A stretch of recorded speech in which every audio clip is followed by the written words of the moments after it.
إسرائيل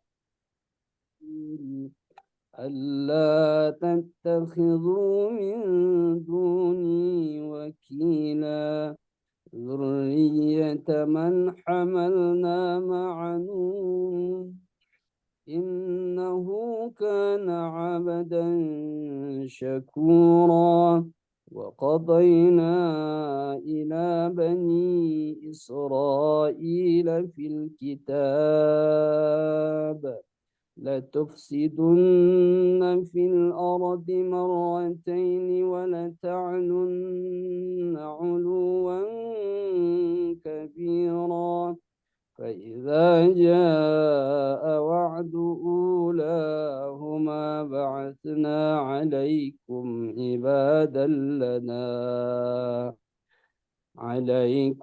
عبادا لنا أولي بأس شديد فجاسوا خلال الديار وكان وعدا مفعولا ثم رددنا لكم الكرة عليهم وأمددناكم بأموال وبنين وجعلناكم أكثر نفيرا إن أحسنتم أحسنتم لأنفسكم وإن أسأتم فلها فإذا جاء وعد الآخرة ليسوءوا وجوهكم وليدخلوا المسجد كما دخلوه أول مرة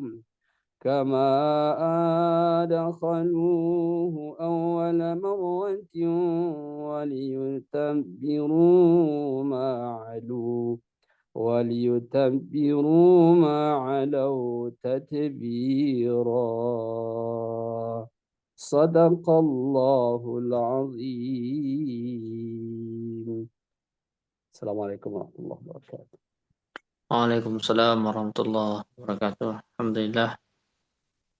Semoga apa yang dibacakan oleh Ustaz Zamzami jadi amal ibadah dan untuk keberkahan kita semua di acara malam hari ini. Oke, ikhwafillah jemaah yang dirahmati oleh Allah Subhanahu wa taala. Acara yang kita tunggu, acara inti bagaimana? Alhamdulillah pembicara kita Ustaz Salman Tungku Rajo sudah hadir di depan kita. Karena itu kita serahkan waktu dan tempatnya kepada Al-Mukarram Ustaz Dr. Salman Tungku Rajo Imrah. Pada Ustaz. Terima kasih Ustaz Adi, Ustaz Zamzami. Saya share dulu ya.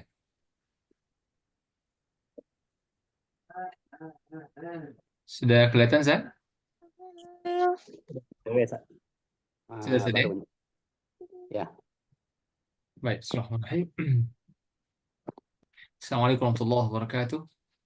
Waalaikumsalam warahmatullahi wabarakatuh. Alhamdulillahilladzi amarna bil ittihadi wal intisami bihablillahil matin. Asyhadu an la ilaha illallah wahdahu la syarika lah iyyahu na'budu wa iyyahu nasta'in. وأشهد أن محمدا عبده ورسوله المبعوث رحمة للعالمين اللهم صل وسلم وبارك على سيدنا وحبيبنا ومولانا محمد وعلى آله وصحبه أجمعين وقد قال الله تعالى في القرآن الكريم أعوذ بالله من الشيطان الرجيم بسم الله الرحمن الرحيم والذين جاهدوا فينا لنهدينهم سبلنا وإن الله لمع المحسنين صدق الله العظيم. Yang kita muliakan Al-Mukarram Al-Muhtaram Ustadz Zamzami MPD, Sekretaris Umum Ikatan Dai Indonesia Kabupaten Agam. Ya, sama-sama kita muliakan Al-Mukarram Al-Muhtaram Ustadz Adisra Ahmad SPD. SPD saja. Malin Sakti Ya, saja. Malin Sakti, Ustaz. Malin Sakti moderator kita malam hari ini selaku pengurus IKJ Agam, para ustadz dan ustadzah, mustami'in, mustami'at, musyahidin, musyahidat pada acara pengajian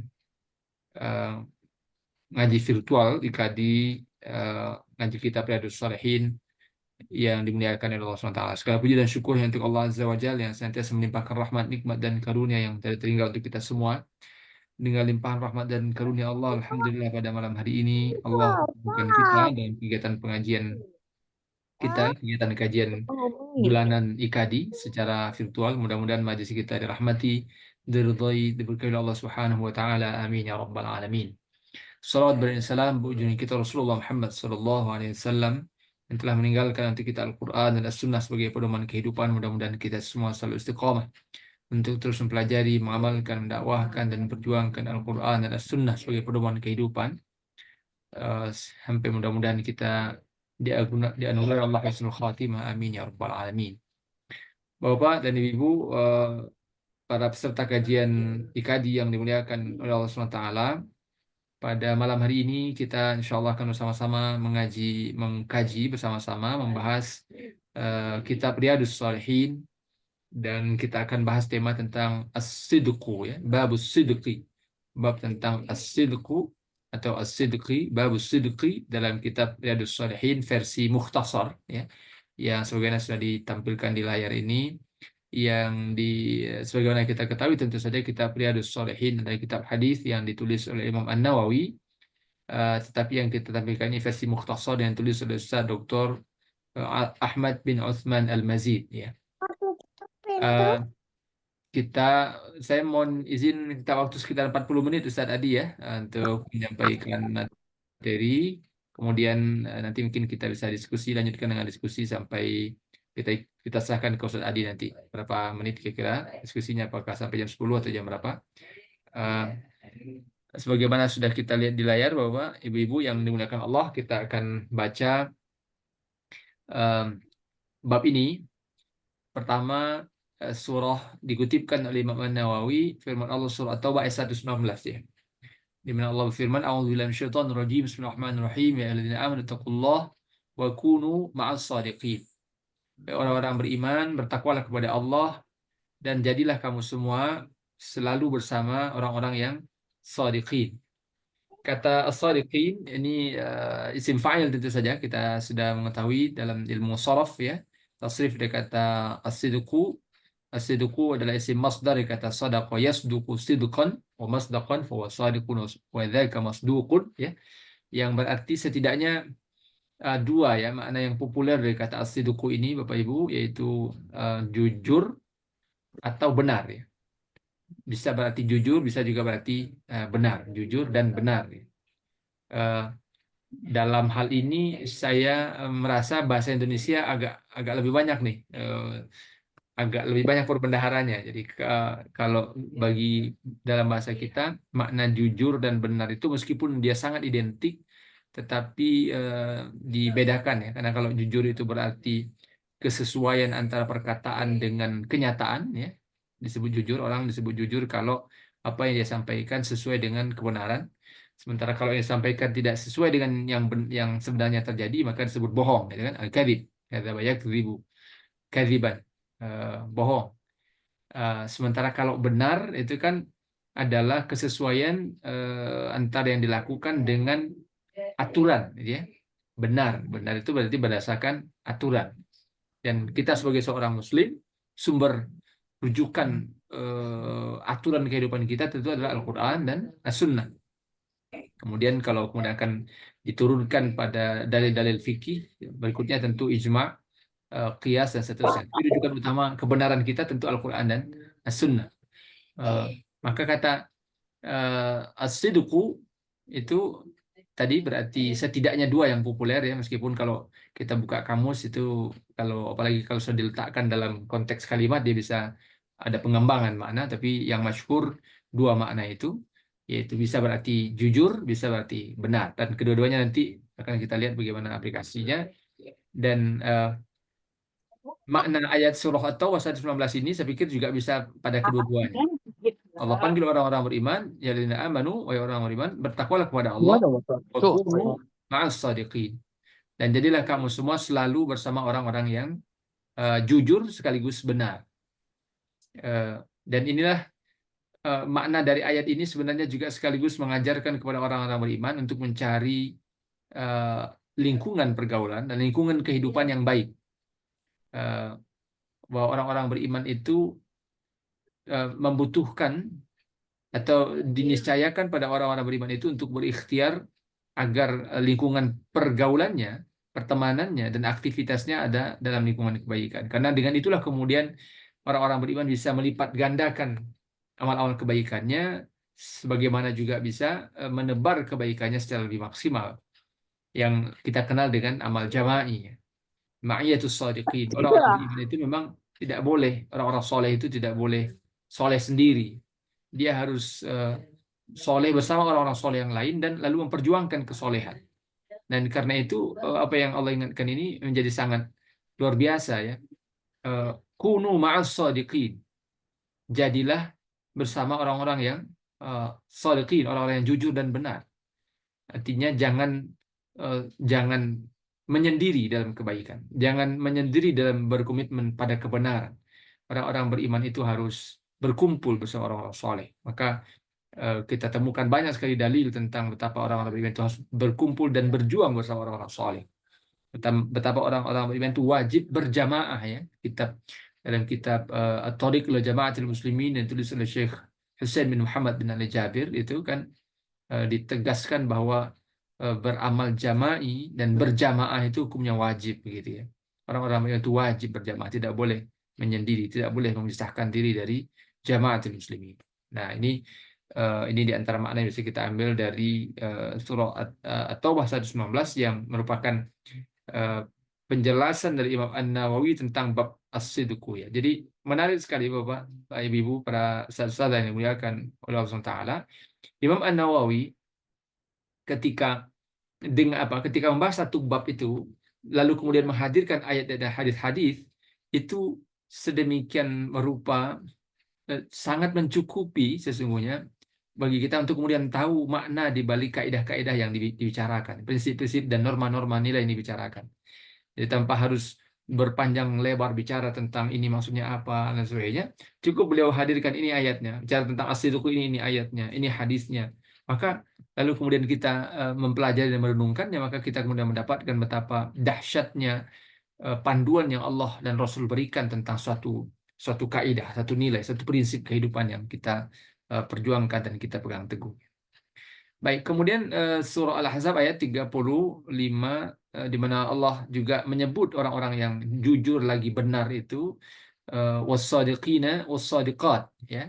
Jadi ini penyebutan terhadap orang-orang yang jujur dan benar itu di dalam Al-Qur'an sebagai orang-orang yang dimuliakan oleh Allah. Kemudian dalam surah Muhammad ayat 31 ya.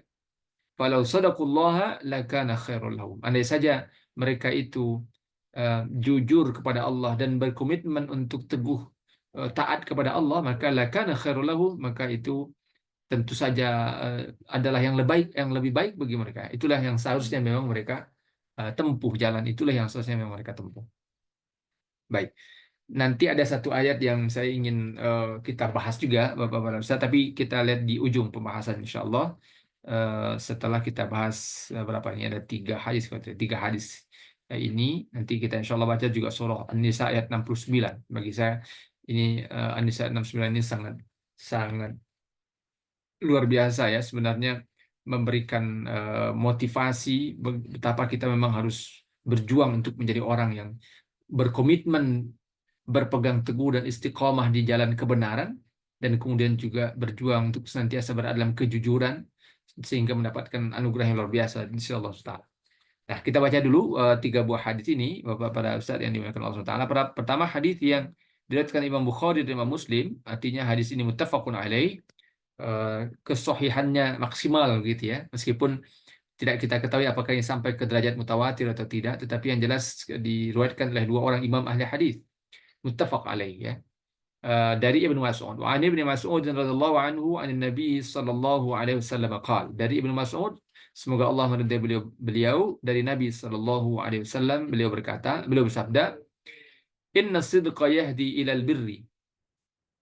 Sesungguhnya kejujuran, nah kalau di sini tampaknya lebih tepat diartikan as-sidqa sebagai kejujuran karena dia dihadap-hadapkan oleh Rasul dengan kata al-kadzib yang berarti kebohongan ya, bohong, kebohongan.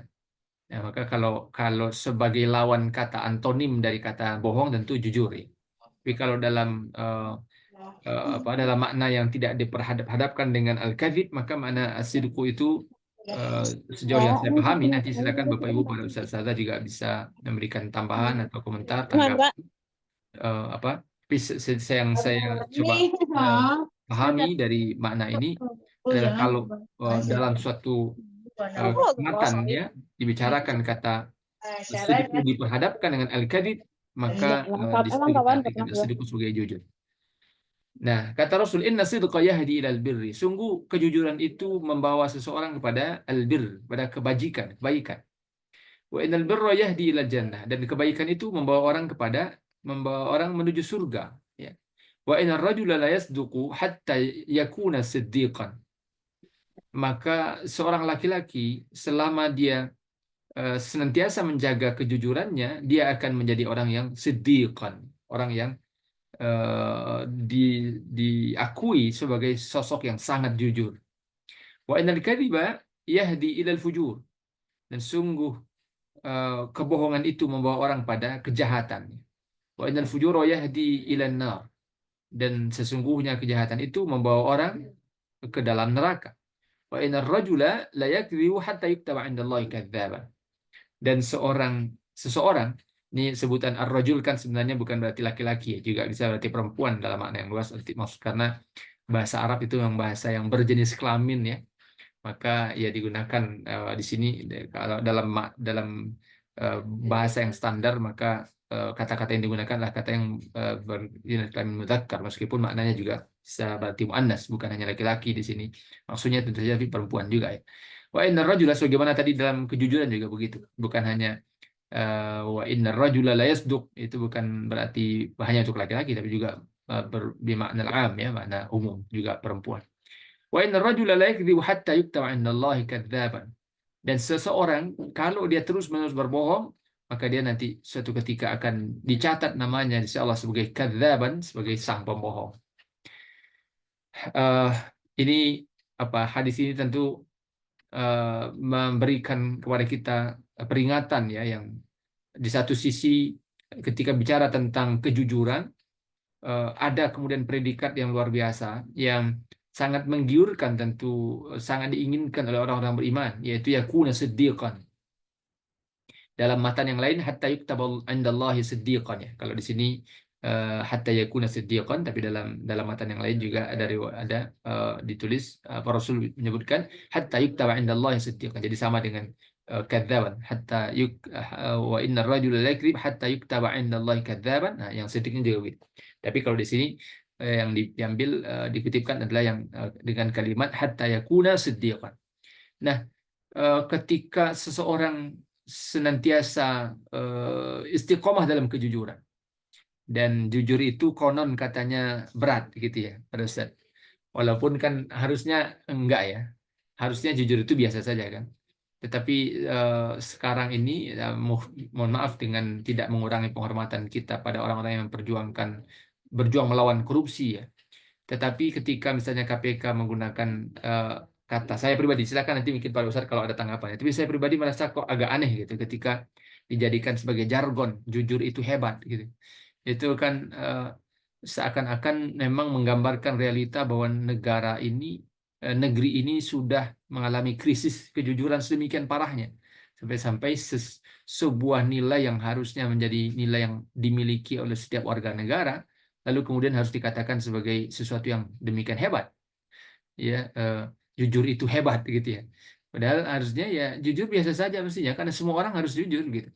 Ketika dikatakan hebat berarti karena sudah susah sekali mencari orang yang jujur di negeri ini, dan tentu ini adalah tragedi. Saya pikir tidak salah kalau kemudian kita katakan ini tragedi kemanusiaan, ini musibah kebangsaan gitu, ketika sudah dikatakan untuk mencari orang jujur demikian berat. Meskipun mungkin memang begitu realitasnya, tapi kita harus tetap berpikir dan berjuang sedemikian rupa, tentu memulai dari diri kita dan keluarga kita, dan kemudian dalam lingkungan yang bisa kita perjuangkan, sedemikian rupa agar kejujuran itu menjadi nilai standar memang, nilai asasi, akhlak asasi, sifat asasi, karakter asasi orang-orang yang beriman kepada Allah Subhanahu wa taala. Nah, dan kebenaran dan kejujuran itu memang bagaimanapun akan membawa orang pada albirri. Kejujuran membuat orang disampaikan oleh Allah pada kebaikan, pada kebajikan. Karena kejujuran dan kebajikan itu memang paralel ya, satu berada dalam satu zona. Ya. Orang lo jujur, maka mesti dia akan lakukan dengan kejujuran itu kebaikan demi kebaikan. Dan lalu Allah melalui lisan Rasulullah SAW menjanjikan bahwa orang-orang yang melakukan kebaikan itu akan membawanya yahdi wa innal birra yahdi ilal jannah. Maka orang-orang yang senantiasa jujur, yang kemudian membawanya pada kebaikan, kebaikan itu membawanya kepada surga. Jadi logikanya jelas ya, kejujuran, kebaikan, lalu surga. Nah, tetapi menarik dan menarik tentu saja, mestinya bukan tetapi ya, dan menarik gitu para asatid, Bapak Ibu saudara yang dimuliakan Allah, karena kemudian ada kalimat yang seakan-akan ini lebih tinggi dari sekedar berharap surga. Yaitu ketika Rasul katakan wa innar rajula la yasduq hatta yakuna siddiqan. Jadi kalau seseorang senantiasa istiqomah dalam kejujuran, maka dia akan menjadi orang yang disebut sebagai siddiqan. Siddiq itu kan sigat mubalaghah dari kata sadiq ya. Tadi kata sadaqa yasduqu sidqan, isim fa'ilnya sadiq, sigat mubalaghahnya siddiq ya. Orang yang sangat jujur, orang yang sangat teruji kejujurannya. Kalau dalam konteks ini maknanya teruji kejujurannya kalau nanti kalau dibandingkan ke sosok Abu Bakar As-Siddiq itu di situ maknanya orang yang sangat teruji istiqomah dalam kebenaran dan pembenaran terhadap apa yang Allah dan Rasul ajarkan dan perintahkan ya. Tapi kalau dalam konteks ini orang yang teruji dan kemudian diakui, atau kalau menggunakan matan hatta yuktaba indallahi siddiqan, maka itu tentu sebuah pencapaian yang luar biasa di sisi Allah. Hanya Allah yang tahu. Meskipun kemudian kalau tidak direkayasa, maka manusia juga akan memberikan pengakuan seperti itu. Sebagaimana Rasulullah SAW diakui, meskipun konteksnya sebutannya agak berbeda, Al-Amin ya, itu kan pengakuan masyarakat, pengakuan sosial, ya, validasi sosial terhadap kepribadian seorang sosok agung Rasulullah Muhammad SAW. Meskipun mereka membenci Rasul, membenci dakwah Rasul, tapi mereka tidak bisa mengingkari bahwa Rasul adalah sosok yang sangat teruji amanahnya dan sikap siddiq pada diri beliau. Nah, wa innal kadhiba yahdi ilal fujur, dan sungguh kebohongan membawa orang pada kejahatan. Dan itu juga tentu sesuatu yang sangat rasional dalam kehidupan kita. Tentu itulah yang memang terjadi. Orang sekali berbuat bohong, maka dia akan menyusuli kebohongannya itu dan kebohongan berikutnya, dan dia kemudian terperangkap dalam kejahatan, pengingkaran terhadap nilai kebenaran. Dan lalu kemudian Allah pastikan bahwa orang seperti itu wa fujura yahdi ilan nar. Orang yang karena kebohongan yang sudah membudaya dalam kehidupannya sehingga dia melakukan kejahatan demi kejahatan, maka kemudian menjadi sangat logis dan merupakan konsekuensi dari sikap itu, dia akan dilemparkan ke dalam neraka, akan membawanya pada neraka. Nah, kemudian sama seperti studi di atas tadi, bahwa seakan-akan ini sebagai ibrah ya, seakan-akan ada sesuatu yang justru juga lebih mengerikan dari sekedar masuk neraka, meskipun masuk neraka itu tentu sudah sesuatu yang sangat mengerikan. Karena Rasul kemudian mengatakan wa innar rajula la yakdzib hatta yuktaba indallahi kadzaban. Seorang itu kalau terus-menerus berbohong, maka dia akan ditulis di sisi Allah sebagai sang pembohong. Nah, ini kalau gelar itu sudah ditempelkan pada seseorang, apalagi Allah yang menyebutnya dan menempelkan titel itu kepadanya, maka na'udzubillah min dzalik, itu tentu sebuah kehinaan yang sangat memilukan dan memalukan. Wal'iyadzubillah, kita berlindung kepada Allah jangan sampai kita termasuk dalam golongan orang seperti itu. Baik. Hadis berikutnya, hadis yang kedua dalam bab ini, yaitu wa anil Hasan ibn Ali radhiyallahu anhuma qala, dari Hasan bin Ali, semoga Allah meridai beliau berdua, beliau berkata, hafiztu min Rasulillah sallallahu alaihi wasallam. Saya menghafal perkataan Rasul, kata Al-Hasan ini, apa yang Rasul katakan, da' ma yaribuk ila ma la yaribuk. Tinggalkan apa yang meragukanmu, dan lakukanlah apa yang tidak membuatmu ragu. Fa inna sidqa tuma'ninah, karena sungguh kejujuran itu dan kebenaran. Nah, kalau di sini saya lebih meyakini bahwa makna sidqa di sini lebih pada kebenaran, meskipun juga kejujuran itu ada di bawah payung besar kebenaran. Jadi kalau akan kita buat semacam skemanya, benar itu payung besarnya, di bawahnya ada jujur gitu ya. Jujur itu bagian dari sikap benar ya. Wa inna sidqa tuma'ninah. Karena seseorang kalau dia berada dalam kebenaran dan kejujuran, maka akan mendatangkan tuma'ninah, ketenangan. Jadi apa? Nanti Bapak Ibu silakan baca ya kitab Nuzhatul Muttaqin fi Syarh Riyadhus Shalihin, kitab syarahnya Riyadhus Shalihin ini yang ditulis oleh Fadilatul Syekh Dr. Mustafa Dib Al-Bugha dan para ulama yang menjadi tim beliau dalam syarah hadis ini. Penjelasan dari hadis-hadis ini lebih tuntas tentu di sana. Tapi lihatlah bagaimana hadis ini, kita lanjutkan sedikit. Wal kadhiba ribah, ya. Dan kebohongan itu membuat orang berada dalam keraguan-raguan. Orang yang bohong, orang yang terbiasa dalam kebohongan, maka hidupnya berada dalam keraguan-raguan dan kegamangan.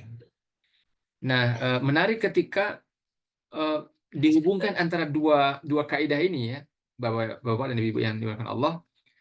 Secara kalau kita baca sepintas, seakan-akan ini dua kaidah yang berbeda ya, antara dua hal yang berbeda, dua standar nilai yang berbeda dalam konteks apa ya, mungkin kalau dibawa ke fikih misalnya, da'ma yaribuk ila ma la yaribuk. Tinggalkan yang meragukan, lakukan yang tidak meragukan. Lakukan yang meyakinkan.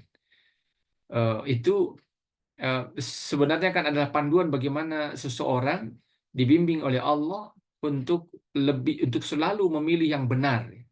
Dan kebenaran itu memang kalau dikaitkan dengan hadis yang lain, innal halala bayyin wa innal harama bayyin wa bainahuma umurun mushtabihat la ya'lamuhunna katsirun minan nas. Yang halal jelas, yang haram jelas, di antara kedua-duanya ada umur mushtabihat ya. Nah, di situ apa terkait dengan hadis ini juga, orang kadang-kadang berhadapan dengan situasi di mana dia menghadapi hal yang meragukan statusnya. Nah, ternyata Rasulullah Shallallahu Alaihi Wasallam memberikan panduan kepada kita. Ketika kita suatu saat berhadapan dengan hal-hal yang membuat kita ragu, maka pilihannya sesederhana ini, gitu, yaitu da'ma yaribuk ila ma la yaribuk. Tinggalkan yang meragukanmu dan pilihlah hal yang tidak meragukan. Dan itu diantara cara untuk berada dalam as-sidq, fa inna sidqa tuma'ninah. Jadi diantara cara untuk istiqomah dalam kebenaran itu adalah dengan meninggalkan hal yang meragukan, untuk kemudian bertahan pada hal-hal yang kita yakini kebenarannya, tidak dalam kegamangan ini baik atau enggak. Maka pilihan pertamanya kalau kita berhadapan dengan sesuatu yang meragukan adalah pilihan tidak meragukan. Nah, walaupun kemudian suatu ketika, mohon maaf, misalnya Bapak Ibu yang dimuliakan Allah Ta'ala, anggap misalnya pembahasan tentang hukum musik begitu ya, mohon maaf ini, kalau nanti kita bisa diskusikan lah, tetapi saya misalnya pribadi, minimal secara pribadi, nanti para Ustaz silakan mungkin kalau ada yang share pandangan ya. Saya secara pribadi meyakini, sebagaimana misalnya dijelaskan oleh Syekh Yusuf Al-Qardawi dalam kitab Malamih Al-Mujtama' Al-Muslim yang beliau uraikan panjang lebar tentang bagaimana hukum musik itu, bahwa sebenarnya musik itu hukum asalnya mubah begitu ya. Nah, itu yang pendapat yang beliau tarjih ya. Karena dia tergantung pada apa musik dan nyanyian. Kalau musik itu isinya, atau musik dan nyanyian itu isinya adalah ajakan kepada maksiat, dia menjadi haram. Tapi kalau isinya adalah ajakan pada kebaikan atau mungkin memuji ciptaan Allah dan lain sebagainya, dan alam ciptaan Allah, apalagi sampai pada mengajak orang pada kebaikan seperti yang lazim kita dengarkan pada nasyid misalnya, maka dia menjadi kebaikan begitu. Meskipun tidak pada substansi, lalu kemudian dikatakan musik dan nyanyian itu menjadi ibadah, bukan. Dia amal yang mubah pada asalnya, tetapi bisa menjadi kebaikan ketika isinya adalah kebaikan. Nah, orang kalau kemudian ketika suatu saat terjadi perdebatan, seperti pernah beberapa bulan yang lalu mungkin ya, cukup menyedot energi umat perdebatan tentang hukum musik, walaupun itu sebenarnya perdebatan sudah dari sekian abad yang lalu ya, karena Sultanul Ulama Al-Imam Izzuddin Ibn Abdussalam pun juga sudah bahas itu dari dulu ya. Al-Imam Syaukani pun juga sudah bahas itu dari sangat lama sekali, sekian ratus tahun yang lalu. Tapi kemudian suatu ketika dia menghangat lagi dan seterusnya. Nah, orang yang katakan baru pertama sekali menemukan perdebatan seputar itu, maka boleh dia pilih pertama sekali untuk bersikap, oh saya ragu nih, saya tinggalkan. Kemudian dia tidak mau mendengarkan musik atau lagu-lagu misalnya. Walaupun musik dan lagu itu satu hal yang tidak selalu sama ya. Tetapi kalau dia pelajari terus, dia coba gali pendapat ulama, baca lagi, renungkan lagi, dia berdoa kepada Allah agar ditunjukkan pada pilihan yang benar. Lalu kemudian dia mendapatkan keyakinan, oh nampaknya nggak layak nih dihukumi haram nih. Saya lebih cenderung pada ini halal atau boleh. Nah maka di situ eh, tentu tidak dikembalikan pada ini standarnya ya. Da'ma yarib ma la yarib. Karena ketika kita sudah tahu hujahnya, argumentasinya, dalil-dalilnya sedemikian rupa, penjelasannya dari orang-orang yang kita yakini memiliki ilmu tentang itu, maka kita bisa saja kemudian berubah pandangan. Dan itu bukan berarti berada pada ribah, pada keraguan ya, karena sudah dipulangkan pada ikhtiar untuk mencari kebenaran dengan ilmu. Nah, tetapi tadi ketika seseorang berada dalam situasi di mana dia memang ragu untuk memilih, menentukan, maka ini kaidah yang diajarkan Rasul. Da' ma yaribuk ila ma la yaribuk fa inna sidqa tumanina wal kadhiba ribah. Karena kebenaran itu dan kejujuran itu mendatangkan ketenangan, sementara kebohongan itu membuat orang berada dalam keraguan, kegamangan, kegalauan dan seterusnya. Dan itulah yang meskipun ini tidak terkait langsung dengan kata da'ma yaribuk, para koruptor itu kok bisa ya mereka, kalau kita pikir secara logis, kok bisa para koruptor itu mencuri uang rakyat sedemikian beraninya, padahal bukankah sudah begitu banyak catatan sejarah, catatan berdasarkan fakta bahwa orang-orang yang mencuri, yang korupsi itu akhirnya tertangkap dan hidup mereka kemudian dihinakan dan seterusnya. Itu apa enggak membuat mereka ragu melakukannya? Tapi ternyata mereka terbiasa. Nah itulah ketika seseorang sudah yuktawa indallahi kadzaban, maka sensitivitasnya terhadap kebenaran sudah menjadi hilang, dan tentu itu juga menjadi siksa Allah pada mereka sebenarnya. Nah, ini hadis yang kedua, hadis yang ditakhrij oleh Imam At-Tirmidzi, yang diikhraj oleh Imam At-Tirmidzi. Nah, hadis yang ketiga, wa an Hakim ibn Hazam radhiyallahu anhu qala Rasulullah sallallahu alaihi wasallam, dari Hakim bin Hazam, semoga Allah meridai beliau berkata, Rasulullah sallallahu alaihi wasallam bersabda, al-bay'ani bil khiyari ma lam yatafarraqa fa in sadaqa wa bayyana burika lahuma fi bay'ihima wa in katama wa kadhiba muhiqat barakatu bay'ihima. Akhrajul Bukhari wa Muslim ya. Ini hadis di mana Rasul menghubungkan antara kejujuran itu dengan kegiatan muamalah ya. Hadis muttafaq alaih juga, dan ini sangat menarik tentu sesungguhnya kalau dikaji lebih jauh, lebih dalam. Ini dalam bab muamalah ada dalam al-khiyar ya, bab tentang al-khiyar, tentang bagaimana seseorang punya masa untuk memilih, diberi kesempatan untuk memilih lanjut atau enggak lanjut dalam transaksi. Nah, Rasul bersabda, al-bay'ani bil khiyar ma lam yatafarraqa. Dua orang yang sedang bertransaksi itu diberi kesempatan untuk khiyar, untuk memilih, menimbang-nimbang, memilih lanjut atau enggak lanjut. Malam yatafarraqa, selama mereka belum berpisah dari majelis tempat dia bertransaksi itu. Nah, kalau dalam khiyar kan Bapak Ibu, kalau sudah meninggalkan majelis maka tidak boleh lagi berubah keputusan. Misalnya ketika kita belanja, beli sesuatu, sudah selesai transaksinya, kemudian kita bergerak meninggalkan majelis itu, katakan mungkin sekian langkah, terus balik lagi, oh nggak jadi Bu. Nah itu tidak boleh. Itu sesuatu yang mencederai akad, dan itu perbuatan yang zalim, tidak boleh. Nah, tetapi kalau masih dalam fikih ini kan khiyar majlis namanya. Kan ada khiyar itu memang beberapa macam. Nah, kalau yang dibahas dalam hadis ini khiyar majlis, yaitu malam yatafarraqa, sebelum dua orang yang sedang bertransaksi itu berpisah dari majelisnya. Nah, Rasul kemudian memberikan gambaran bahwa ternyata dalam proses khiyar itu memang ada, ketika orang sedang bertransaksi itu ada kemungkinan salah satu pihak atau kedua-duanya jujur atau sebaliknya, ya. Nah, kalau dia jujur, kata Rasul, fa in sadaqa wa bayyana, kalau kedua-duanya jujur. Nah, ini Bapak Ibu yang dimuliakan Allah, Rasul katakan bahwa yang jujur itu bukan hanya pedagang saja, yang membeli juga. Karena kan dalam negosiasi transaksi jual beli itu kedua belah pihak, karena yang penjual ingin harganya setinggi-tingginya, yang membeli ingin harganya serendah-rendahnya. Kedua-duanya kan menggunakan jurus gimana caranya supaya kalau dia jual dia bisa dapat harga setinggi-tingginya, yang beli bisa beli dengan harga semurah-murahnya. Maka yang banyak terjadi adalah bahwa kadang-kadang keluarlah lontaran-lontaran kata-kata yang tidak benar alias kebohongan. Sebagaimana juga, nah ini kalau dikaitkan dengan lafaz berikutnya yang dikatakan wa in katama wa kadzaba wa kadziba, ya, kadzaba, ya, wa kadzaba, dan kalau dia menyembunyikan, katama, menyembunyikan, artinya apa? Bahwa seorang pedagang itu, sebagaimana kalau dihubungkan dengan hadis lain tentang muamalah, di mana Rasul marah pada seorang sahabat yang berdagang dan dia sembunyikan cacat dari barang dagangan, ya Rasul tidak suka yang itu. Ketika seorang sahabat menjual kurma basah, ya, dengan kurma kering dia letakkan kurma basah di bawah, kurma kering di atas, begitu. Rasul melakukan inspeksi ke pasar, dan kemudian beliau masukkan tangan beliau dan kemudian ketemu, ini basah yang berkualitas rendah, kenapa tidak dia taruh di atas? Itu adalah perilaku menyembunyikan cacat dari barang dagangan, dan itu Rasul tidak suka dengan hal itu, dan itu sebuah kezaliman dalam transaksi ekonomi. Nah, maka katama itu kemudian dikembalikan kata sodako, artinya dia orang yang jujur itu harusnya menjelaskan, tidak menyembunyikan.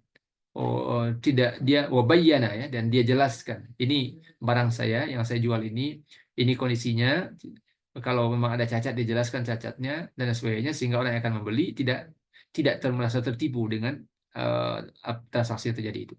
Maka kalau mereka dua-duanya, baik yang membeli maupun yang menjual, sama-sama jujur dan juga sama-sama menjelaskan yang sebenarnya, yang menjual menjelaskan kondisi barangnya, yang membeli juga menjelaskan kalau memang ada hal-hal yang perlu dijelaskan dalam konteks yang membeli itu, artinya jangan sampai berbohong, maka burika lahu ma fi bai'ihima, maka akan diberkahi oleh Allah. Untuk kedua orang itu fi bai'ihima, dalam transaksi mereka. Wa in katama, tetapi kalau kedua-duanya menyembunyikan. Nah, ini sekali lagi menarik. Rasul tidak hanya menunjuk orang yang menjual, yang membeli pun juga begitu. Kalau kedua-duanya sama-sama menyembunyikan sesuatu, atau sebaiknya tapi tidak mau jujur, wa kadzaba, dan berbohong, muhiqat barakatu bai'ihima, maka akan dihapuskan keberkahan dari transaksi mereka. Sesuatu yang tentu saja sangat tidak inginkan oleh orang beriman, karena bagi orang-orang beriman hal sangat penting dalam kehidupan dan segala aktivitas kehidupan adalah keberkahan, al-barakah. Keberkahan itu sesuatu yang sangat mahal dan sangat dicari dan diperjuangkan semaksimal mungkin, dan di antara cara menjemput keberkahan itulah dengan kejujuran dan komitmen pada kebenaran, gitu. Nah, itu Bapak-bapak dan Ibu-ibu, para ustaz-ustaz yang dimuliakan oleh Allah SWT, 3 buah hadis yang kita baca.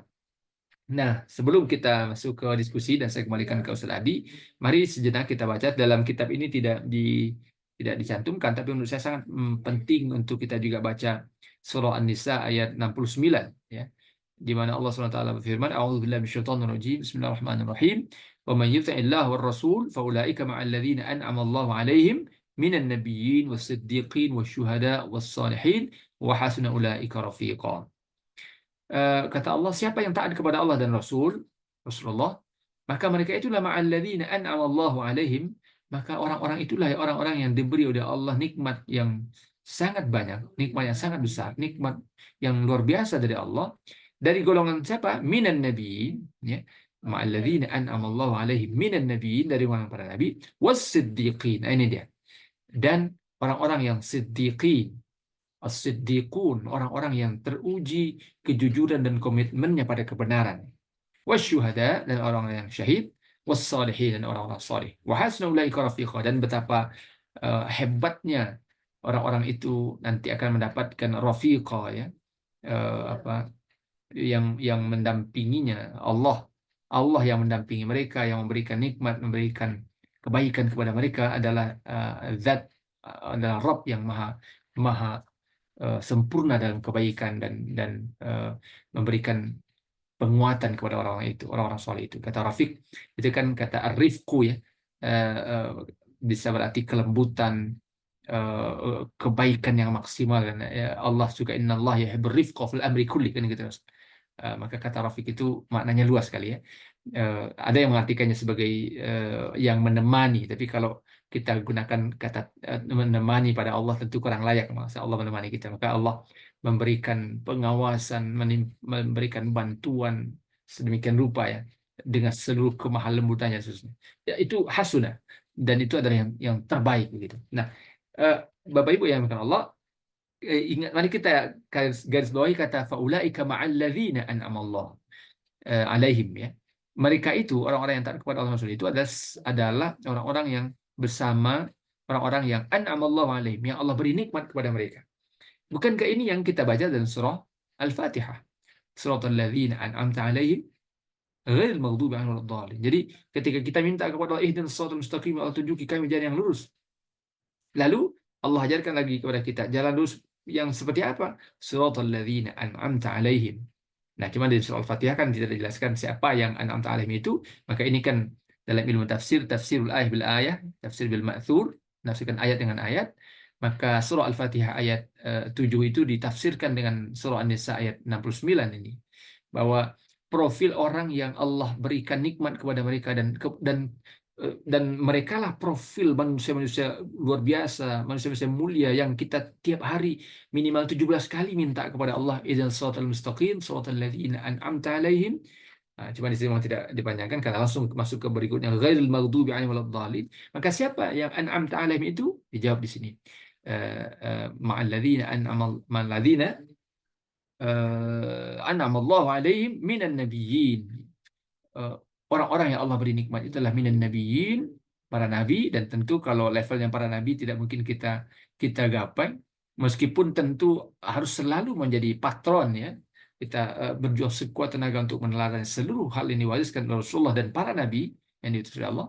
Nah, wasiddiqin. Nah, ini kan juga inilah yang lalu menjadi profil ya, sosok manusia-manusia istimewa yang kemudian Allah gambarkan dalam ayat ini menjadi patron dari manusia-manusia yang mendapat nikmat yang luar biasa dari Allah. Nanti kalau di ayat 70 kan ditegaskan lagi dzalikal fadlu minallahi wa kafa bihi wa kafa billahi alim. Itulah anugerah yang sangat besar dari Allah, dan sungguh Allah sangat cukup Allah sebagai zat yang maha mengetahui segala sesuatu. Maka an'amallahu alaihim faulaika ma'alladzina an'amallahu alaihim minan nabiyyin siddiqin. Ini adalah posisi yang luar biasa, sangat istimewa, yang harusnya setiap orang beriman memiliki obsesi untuk mencapai level itu, derajat itu. Wasyuhada wassalihin, dan juga mudah-mudahan kita juga dianugerahi Allah syuhada sebagaimana doa kita, wa amitna ala syahadati fi sabilik. Kita minta sering kita mohon kepada Allah, ya Allah amitna ala syahadati fi sabilik, Allah matikan kami dalam syahadah, dalam mempersaksikan ketaatan kami, perjuangan kami, kontribusi kami, komitmen kami kepadamu ya Allah, dan seterusnya. Wassalihin, dan orang-orang soleh, mudah-mudahan Allah masukkan kita ke orang-orang soleh.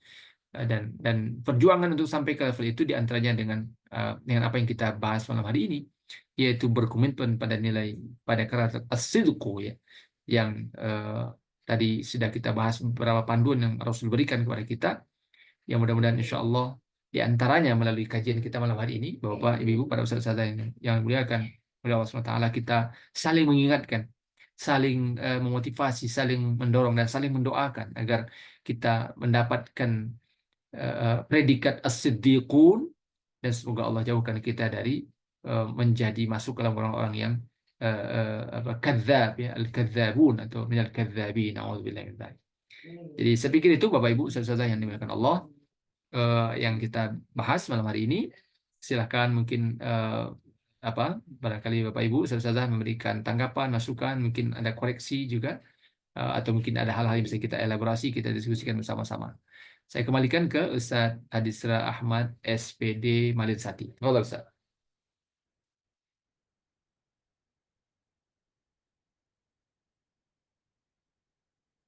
Belum terdengar Ustaz, suara Ustaz Adi. Ya. Mungkin beliau ada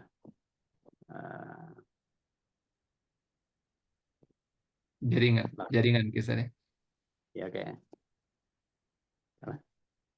lah ambo kita ambil alih saja dulu saat belum kalau menjelang beliau hadir.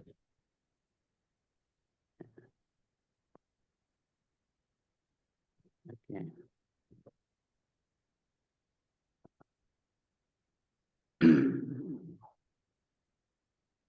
Silakan, Ustaz. Ya, syukuran jazakumullah khair Ustaz. Alhamdulillah sudah kita dengarkan tadi dan kita baca bersama dari kitab yang kita buka hari ini, Mukhtasar Riyadhus Shalihin. Ini kita sudah buka mulai dari bab Siddiq. Mudah-mudahan ya, Dana di kajian pertama. Saadi udah gabung. Silakan Saadi. Ya, Ustaz. Lanjutlah, Ustaz. Teman tadi. Oke. Ya, alhamdulillah telah sampai penyampaian materi oleh guru kita semua.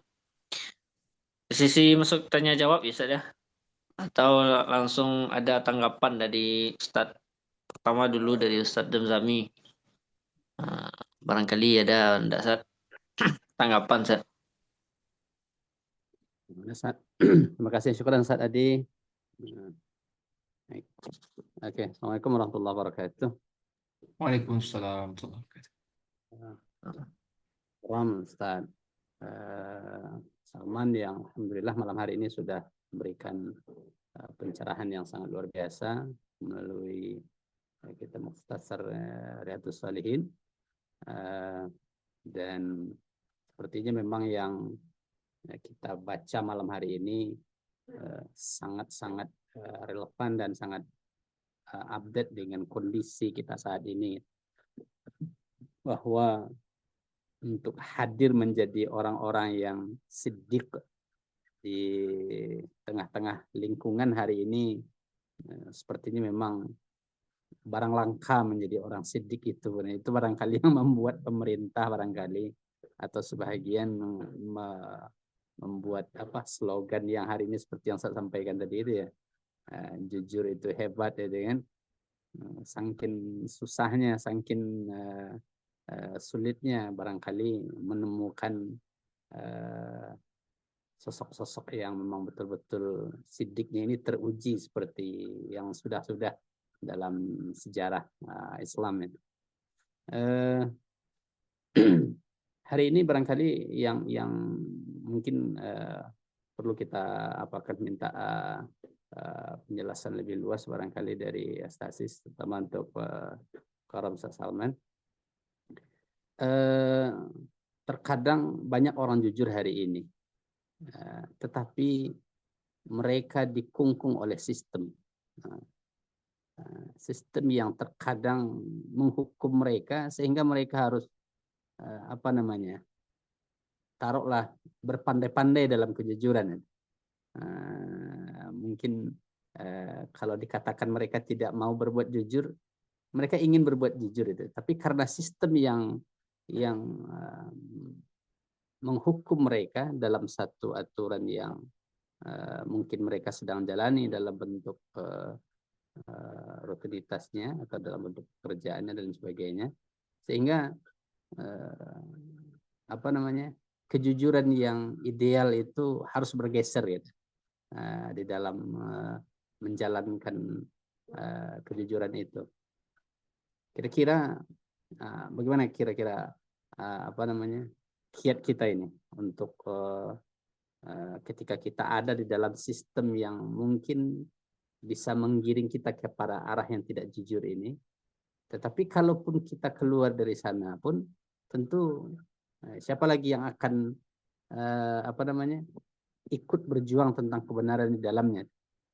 Tapi ikut pun kita ke dalam sistem yang ada itu, belum tentu kita bisa juga utuh murni untuk ikut menegakkan kebenaran itu sesuai dengan yang kita ketahui gitu. Kira-kira apa kiat kita dalam menjadi orang yang benar dan menegakkan kebenaran itu di dalam skop lingkungan kerja kah itu, dalam berorganisasi kah itu, dalam berbagai aspek lah.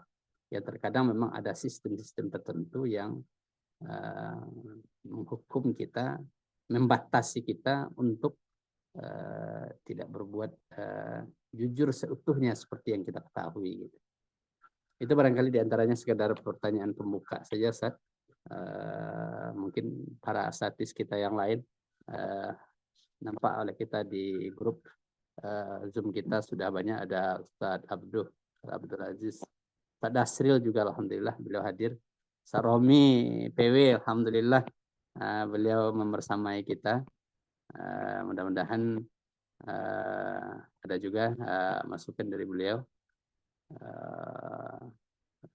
Ustadz Isra juga alhamdulillah bergabung. Mudah-mudahan bisa juga ada pencerahan-pencerahan baru disampaikan oleh para asatis kita. Demikian dari Ambo Ustadz. Banyak maaf. Assalamualaikum warahmatullahi wabarakatuh.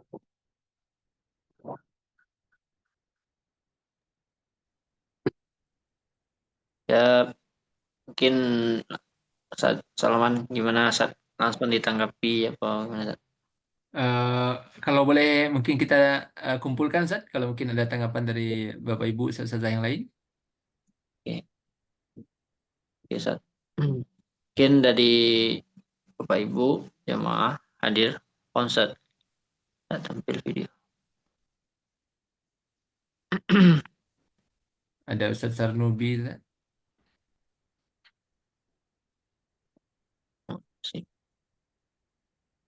Ya, kepada Pak Ibu, Fadal, silakan Ustaz ingin Sarnubi. menanggapi.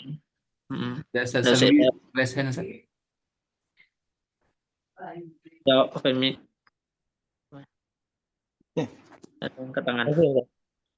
Halo. Oh, silakan Sarnubi ya, Fadal.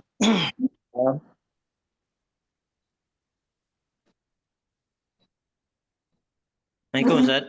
Waalaikumsalam warahmatullahi wabarakatuh Ustaz. Dari Jambi Ustaz. Kawan-kawan di Alhamdulillah. Alhamdulillah bisa gabung sama Ustaz. Karena Ustaz lama juga di bangku dulu. Sahabat yang mendapat gelar As-Siddiq yaitu Abu Bakar As-Siddiq. Jadi kalau iman kita seluruh dunia ini dikumpulkan, kemudian ditimbang sama imannya Abu Bakar, itu lebih berat imannya Abu Bakar gitu ya. Kemudian Nabi pernah ditanya, siapa laki-laki yang paling dicintai? Kata Nabi, Abu Bakar. Kalau perempuan, siapa yang paling dicintainya? Anaknya ya, Aisyah. Itu gambar As-Siddiq ya. Dan itu memang berat ya. Kita lihat Abu Bakar itu tidak mati terbunuh seperti Ali, seperti Utsman, seperti siapa lagi? Abu Bakar, Utsman, Ali, Umar, semuanya mati terbunuh ya. Tapi dia lebih afdal, lebih utama dari yang lainnya. Tidak seperti siapa? Khalid bin Walid ya, yang memimpin perang, pergi berbulan-bulan, berpanas-panas, kemudian kedinginan dan seterusnya. Tapi dia lebih afdal ya, lebih mulia. Tidak seperti Abu Dzar Al-Ghifari ya, yang kelaparan, kemudian terasing. Nah, itulah gambaran betapa tingginya nilai kejujuran. Kalau Nabi Muhammad itu nomor 1, Abu Bakar itu nomor 2 gitu. Jadi kalau kita lihat sekarang ini Ustadz, fenomena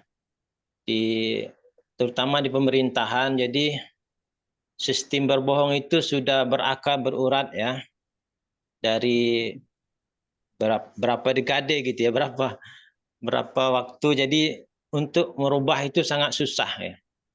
Kalau kita mau berlaku jujur, nanti kita diasingkan atau dikucilkan lah gitu.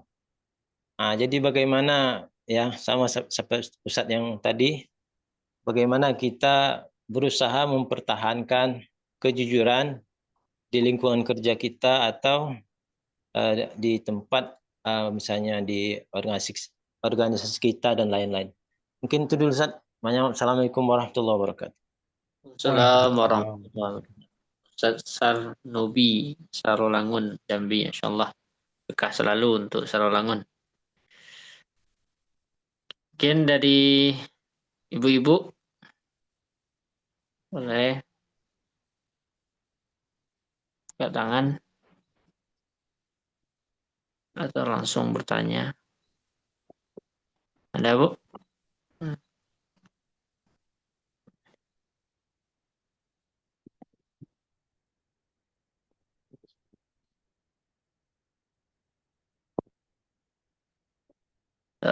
Buya Dr. Isra Mardi. Assalamualaikum. Waalaikumsalam, Masya Allah. Waalaikumsalam warahmatullahi Aduh, wabarakatuh. maaf Ustaz Salman, Ustaz Adi, Ustaz Zamzam, dan Ustaz sekalian. Nggak bisa buka kamera, lagi di luar. Ustaz. Ya, Buya. Dan baru nyadar, baru gabung lagi. Tadi dapat info sebelum maghrib, tapi telat gabungnya. Iya, Buya. Mungkin Ustaz, sedikit mungkin Ustaz, ini pengen dijelaskan Ustaz. Ada suatu ayat, tapi lupa ayat surat apa, ayat yang keberapa. Allah situ menggandeng antara takwa, perintah dengan bertakwa, kemudian perintah untuk selalu membersamai orang yang benar. Nah, itu kira-kira korelasinya seperti apa itu, Ustaz Salman? Kan dalam ayatnya, A'udzubillahi minasyaitonirrajim, ya ayyuhalladzina amanu taqullaha wa kunu ma'as shadiqin. Nah, kalau berdasarkan hadis perintah untuk jujur dan perintah untuk menghindarkan diri kita dari dusta ini, apa itu korelasinya, Ustaz? Terima kasih, Ustaz. Syukran, Buya. Insyaallah berkah selalu. Amin, ya Rabb. Gimana, Ustaz Salman? Baik, Ustaz. Tanggapi dulu, Ustaz. Baik, Ustaz. Insyaallah. Ya, Terima kasih banyak Ustaz Zamzami, Ustaz Sarnubi Al-Hafiz, Ketua IKD Sarolangun, Ustaz Dr. Isra Mardi LC MA. Beliau di mana? Di Bandung atau di mana sekarang ya? Luar biasa. Alhamdulillah beliau hadir bersama Pokoknya kita. beliau di Jawa, Ustaz. Iya, Di Jawa. lagi di Bandung nih, Ustaz. Di Alma Mater Ustaz Salman nih. Di Bandung, Alhamdulillah. Di Barakallahu Bandung. fiikum. Alhamdulillah. Jadi ini para ustadz ini tentu saja beliau sesungguhnya lebih paham, a'lam wa afqah, tapi beliau tentu mengajak kita untuk berdiskusi ya. Mal mas'ulu anha bi'alam min sa'il ya, ditanya tidaklah lebih paham dan lebih tahu dari yang bertanya. Jadi ini sekedar sharing saja karena justru saya yakin Ustaz Zamzami, Ustaz Sarnubi, Ustaz Isra lebih mendalam pengetahuan beliau, pengalaman beliau juga malang melintang dunia dakwah dan seterusnya tengah-tengah masyarakat. Tentu juga Ustadz Isra Mardi, Ustadz Adisra Ahmad yang juga alhamdulillah beliau ini ulama muda kita yang jam terbangnya di dakwah dan juga di generasi milenial ya, yang juga insyaallah meskipun bukan dari milenial ya, generasi Z sekarang ya. Tapi kalau Ustadz Adi ini generasi Z atau milenial, Ustadz? Gen Z. Z ya, Gen Z. Luar biasa. Jadi Gen Z ini bukan tergantung menikah atau belum nikah saja. Kalaupun meskipun udah nikah tetap Gen Z juga saja ya. Tetap Gen Z, Ustaz. Karena ke 97, Ustaz. Iya, iya. Gen Z itu mulai tahun berapa, Ustaz? Banyak versi, Ustaz. Ada yang mengatakan dari 2000 sampai 1995. Rata itu memang usia 97, 98. Ya, Ustaz. Jadi ada beberapa mazhab juga berarti, Ustaz ya? Iya, mazhab. Ada mazhabnya juga, Ustaz. Baik, nah nanti mungkin Ustaz Adisra Ahmad sendiri juga mudah-mudahan berkenan memberikan tambahan atau penguatan. Jadi pertama, tadi seperti disampaikan Ustaz Zamzami dan juga tadi disampaikan Ustaz Sanubi ya, bagaimana kita menyikapi kondisi hari ini di mana memang di mana orang atau banyak orang seakan-akan sudah dalam tanda kutip seakan-akan terpaksa harus berbohong karena sistem yang melingkupi ruang kehidupan kita ini mendesain atau membuat kita atau merangkap kita dalam suasana yang lalu membuat kita seakan-akan menjadi seakan-akan tidak punya pilihan gitu, kecuali juga harus ikut berbohong gitu. Maka saya secara pribadi ini dengan segala keterbatasan ilmu dan pengalaman, pandangan saya adalah bahwa pertama tentu kita tetap harus berjuang sekuat kemampuan kita untuk istiqomah dalam kejujuran, untuk istiqomah dalam kebenaran gitu. Ya, itu pilihan pertamanya adalah bahwa sedapat mungkin, sekuat tenaga, semaksimal kemampuan kita terus berjuang, bermujahadah agar tetap istiqomah dalam kebenaran, dalam kejujuran. Nah, bahwa kemudian ada situasi, karena kalau kita misalnya kalkulasikan itu, anggap dalam kehidupan kita sehari-hari, sebagian di antara kita mungkin bekerja di pemerintahan, sebagian kita mungkin bekerja di dunia bisnis dan sebagainya, dan memang hampir di semua lini kehidupan itu ada kondisi-kondisi yang tadi kata Ustaz Zamzami, keburukan itu seakan-akan menjadi sistemik begitu ya. Nah, karena jadi mungkin ada orang mengatakan begini, yang lebih bebas itu, yang bisa mandiri, bisa memutuskan apapun itu adalah kalau orang bekerja sebagai pengusaha, sebagai businessman, dia independen, dia bisa putuskan segala sesuatu dengan keinginannya. Maka kenyataannya tidak selalu begitu juga ya pada saat yang Allah. Karena kita dengar juga para pebisnis Muslim itu ternyata juga harus berhadapan dengan situasi di mana mereka kadang-kadang seakan-akan tidak punya pilihan gitu. Nah, maka saya pikir pertama prinsipnya adalah bahwa kita berjuang dulu sekuat kemampuan kita untuk tetap istiqomah dalam kebenaran dan kejujuran dengan seluruh risiko yang tentu kita hadapi, kalkulasikan, dan kemudian kita siap menghadapinya. Nah, kemudian ketika berada tadi, kalau katakanlah dalam sehari-hari, ketika anggap kalau ini contohnya pada ilustrasinya pada dunia kerja di pemerintahan, di birokrasi pemerintahan saya. Tadi pagi kita masuk jam 7:30 atau jam 8. Kalau kami di pengadilan jam 8, sampai kita pulang 4:30. Kalau kami 4:30, mungkin Bapak Ustadz sebagian sesuai jam kerja ya. Itu berapa persen dari pekerjaan kita sehari itu yang kita kemudian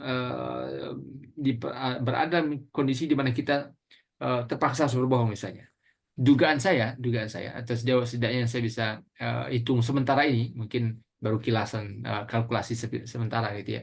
Kalaupun ada situasi itu sebenarnya mungkin anggaplah tidak sampai 10 atau maksimal 20%. Artinya ada 80%-an di mana kalau itu kalkulasi mulai 90% di mana kita sebenarnya masih bisa istiqomah dalam kebenaran. Nah, situasi yang 10%, anggap begitu, 10% dari porsi pekerjaan kita, tanggung jawab kita, aktivitas kita yang mungkin kita terperangkap dalam dalam kebohongan sistemik dan sebagainya, maka pertama saya pikir tadi kita berusaha dulu semaksimal mungkin tetap jujur, untuk tetap istiqomah dalam kebenaran. Yang kedua, kalau kemudian ternyata situasinya dengan kalkulasi kita, memang kita dihadapkan pada situasi yang terpaksa kita harus ikut, maka kita pastikan bahwa itu memang dalam koridor yang disebut sebagai ad-darurah. Ad-darurah itu tubihul mahzurat, sehingga kemudian di situ baru berlaku kaidah ad-darurah itu tubihul mahzurat, bahwa kita memang ada dalam kondisi yang darurat dalam kalkulasi kita, meskipun kemudian kan ada juga kajian fikih tentang apa definisi darurat itu sebenarnya, kaidahnya seperti apa, seseorang disebut berada dalam kondisi darurat seperti apa gitu. Apakah memang hanya harus hitungannya harus mati saja? Ya, darurat itu kalau tidak dilakukan itu maka risikonya mati gitu. Tapi dalam keadaan lain kan juga ada hitungan al-hajah tanzilu manzilatat darurah ya. Bahwa ada kondisinya dia tidak sampai ke level darurat tapi sefi hajat, tapi dia bisa menduduki posisi selevel darurat. Nah, di situ kemudian berarti kita memang dituntut untuk juga sangat serius belajar tentang fikih, mendalami kaidah-kaidah yang terkait dengan halal dan haram, karena itu yang akan menentukan lalu kemudian pilihan-pilihan kita. Walaupun juga tidak selalu bicara masalah ilmu, karena di sisi lain juga selain ilmu sebenarnya yang juga yang sebenarnya jauh lebih penting adalah azam untuk istiqomah kebenaran. Ada orang punya ilmu banyak, dia sangat mengerti tentang fikih muazanat, fikih muqaranah, fikih aulawiyat dan sebagainya, fikih ma'alat dan seterusnya. Tapi karena memang maknawiyahnya, ruhiyahnya yang bermasalah, maka pengetahuan itu tinggal sekedar pengetahuan, tapi komitmennya terhadap kebenaran ternyata tidak terbukti. Nah, ini tentu kita berusaha jangan sampai berada di posisi itu. Nah, kemudian yang lain, saya pikir adalah bahwa tadi kalaupun kita terpaksa maka dipastikan memang dia masuk dalam kategori yang disebut ad-darurat atau ad-darurah, yang membuat kita memang mengalami masyaqqah azimah, yang lalu kemudian dengan itu kita terpaksa memutuskan kita harus melakukan, dan lalu tetapi tadi kalaupun darurat kita tentu berusaha untuk tidak berketerusan dalam itu. Nah, hal ini kemudian yang membuat kita kembali ke poin yang tadi sempat kita bahas, meniscayakan orang-orang soleh itu harus bersama orang-orang shodiqin, ya. Dalam surah At-Taubah 119 yang tadi kita baca di awal dan tadi diingatkan kembali oleh Ustaz Isra, yaitu surah At-Taubah 119, "Alladzina amanu taqullaha wa kunu ma'as-shadiqin." Bertakwalah kepada Allah dan jadilah dan selalu bersama orang-orang yang shodiqin, yang jujur dan berkomitmen dengan kebenaran. Kenapa? Karena ketika apalagi dalam situasi di mana sistem itu terasa sudah sedemikian rusak dalam banyak hal, maka bersama orang-orang soleh, bersama orang-orang shadiq, bersama orang-orang shadiqin atau siddiqin, kita memiliki kekuatan lebih maksimal untuk melakukan perlawanan, bahkan berusaha untuk merubahnya.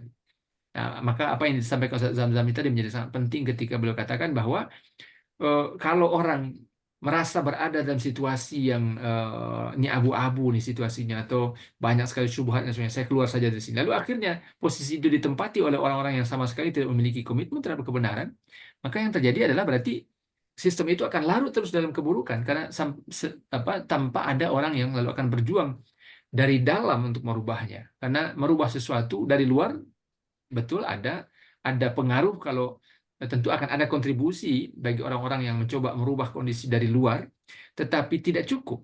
Perubahan itu juga harus disokong, bahkan dalam banyak hal sebenarnya jauh lebih efektif kalau perubahan itu diinisiasi dari dalam, dilakukan oleh orang-orang yang berada di dalam sistem gitu. Dan itulah kenapa para ulama kita memfatwakan wajibnya kaum muslimin berpolitik, ya, dalam kondisi seperti Indonesia misalnya, di mana sistem sudah mengalami kerusakan yang demikian parah, sehingga merubahnya tidak cukup dengan sekedar bicara dari luar, protes di luar, demo dan sebagainya, tapi juga harus masuk dari dalam, sehingga perubahan itu dilakukan, gerakan perubahan itu dilakukan secara simultan, baik dari internal maupun eksternal. Jadi maka lalu kalau seperti itu, apakah kita kemudian menjadi juga tetap melakukan dosa karena bertahan di dalam tapi melakukan kebohongan? Saya pikir bahwa prinsipnya saya sangat suka dengan apa yang dikatakan Ustaz Dr. Oli Sahroni, ya, Bapak Ibu Ustaz yang dimuliakan Allah, ketika menjawab pandangan sebagian teman-teman kita yang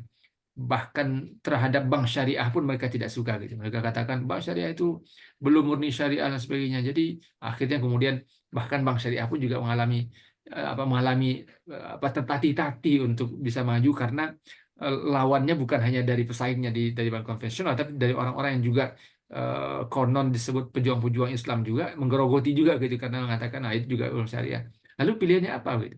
Nah, Dr. Oni Saroni kan bilang bahwa bukankah dalam kehidupan ini sebenarnya sangat banyak sekali kita memang tidak selalu bisa atau sering sekali tidak bisa untuk mengamalkan seluruh perintah Allah secara 100%. Dalam kehidupan berkeluarga, dalam kehidupan bermasyarakat, dalam kehidupan pekerjaan, dalam kehidupan bertetangga, dan seterusnya. Apakah semua yang kita lakukan 100% sesuai dengan Allah? Banyak sekali yang belum. Lalu kenapa kemudian untuk bab di mana sebenarnya kita sudah berikhtiar memperbaiki sistem ekonomi, lalu kemudian harus dituntut harus 100% dulu syariah, kalau enggak. Padahal ini kan bagian dari proses menuju syariah, bukankah Rasulullah? Kemudian inilah yang diuraikan dalam kajian fikih muazanat, begitu kan? Bukankah Rasulullah SAW ketika menjalankan dakwah beliau pun di Makkah dan Madinah itu tidak langsung merubah semuanya langsung 100%. Selalu ada proses tadrij, ya, proses kebertahapan, at-tadarruj, ya. Proses kebertahapan dalam proses itu. Rasul ketika berdakwah di Makkah, beliau saksikan setiap hari orang berkeliling di Ka'bah itu, di mana patung-patung bergelantungan di sana di masa fase Makkah sebelum beliau hijrah ke Madinah. Beliau biarkan, kenapa? Karena terpaksa, situasinya belum memungkinkan waktu itu untuk merubah, karena ketika kalau akan dilakukan konfrontasi fisik, maka kalkulasi manusiawi yang telah diajarkan oleh Allah kepada Rasul mengatakan, ini tidak mungkin, kan habis kita. Dan Rasul diajarkan oleh Allah untuk tetap melakukan kalkulasi manusiawi itu dalam dakwah. Begitu juga sebenarnya dalam hal-hal yang lain, termasuk tadi dalam merubah sistem, bahwa ketika kita ingin merubah sistem ini dan harus berusaha untuk merubahnya, karena tadi seperti ditekankan Ustaz Zamzami, kalau ditinggalkan sistem ini, berarti lalu siapa yang akan merubahnya?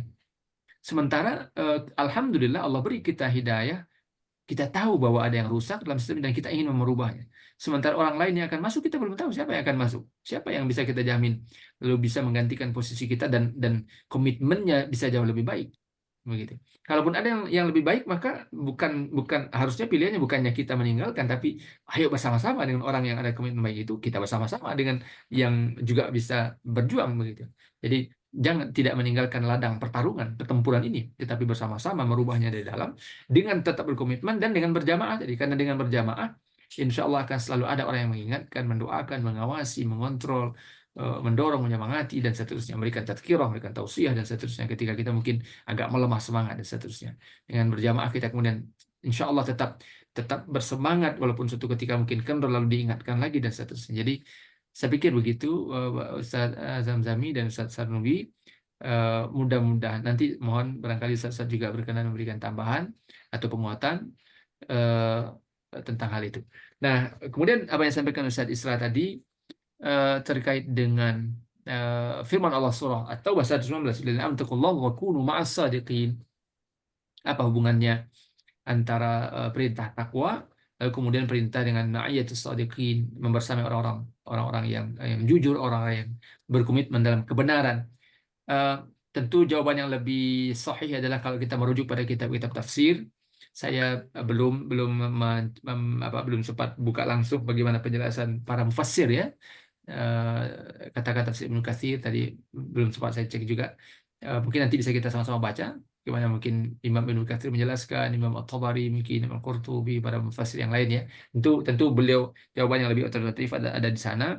Tapi sekedar sebagai tadabbur, dan saya pikir mudah-mudahan ini tidak